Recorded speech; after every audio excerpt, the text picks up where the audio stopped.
How did you make your nasty teacher regret their actions? So I was in 10th grade and loved writing more than anything. Essays, poems, short stories, you name it, I wrote it. I spent hours crafting these pieces, using big words I'd learned from reading constantly. My notebooks were filled with rough drafts and scribbled ideas. Writing was my thing, but my English teacher, Mr. Dunham, he hated me for no reason. This guy had clear favorites. The popular kids who barely tried got praise while I got constant criticism. Every paper I turned in came back with a C or D, no matter how hard I worked. His comments were always the same. This sounds too mature for you. Or, I doubt you actually wrote this. I tried showing him my process. I'd bring in my messy notebooks with crossed out sentences and brainstorming webs. I'd explain my word choices and cite the books that inspired me, but he'd just raise his eyebrow and say, "Nice try, kid," like I was some fraud. The worst part was when he started humiliating me in front of everyone. He'd wave my papers around during class and announce, "Another suspiciously perfect essay from our friend here," with this smug smirk. Kids would snicker and whisper. My face would burn red every single time. My friends told me to just ignore it, but I was getting tired of being treated like a cheater when I was putting in real work. That's when I decided to set a trap. I had written this essay about symbolism in Romeo and Juliet weeks earlier for fun, just practicing because I genuinely enjoyed analyzing literature. I printed it out and accidentally left it in the computer lab printer where teachers always picked up their copies. I knew Mr. Dunham would find it there. Sure enough, 2 days later, I saw him reading through a stack of papers, and there was mine. He took out his red pen and started marking it up. When he thought no one was looking, I saw him write, "Excellent analysis, strong voice and structure, A+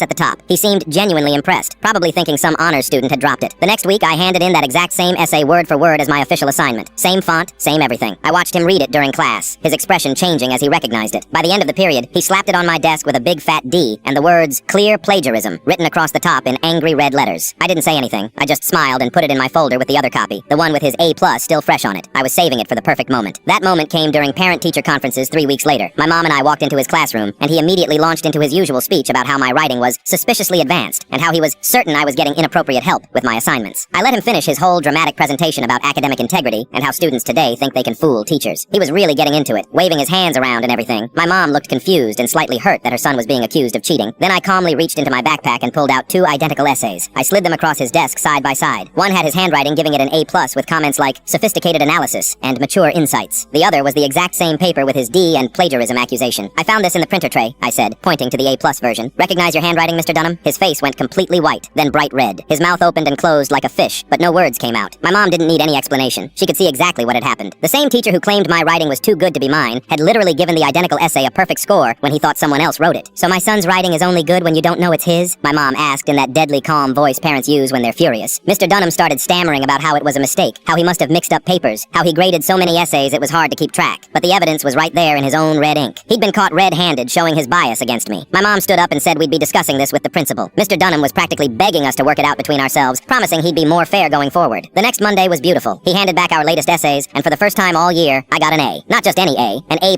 with actual positive feedback about my insightful analysis and strong writing voice. The same voice he'd been calling fake for months.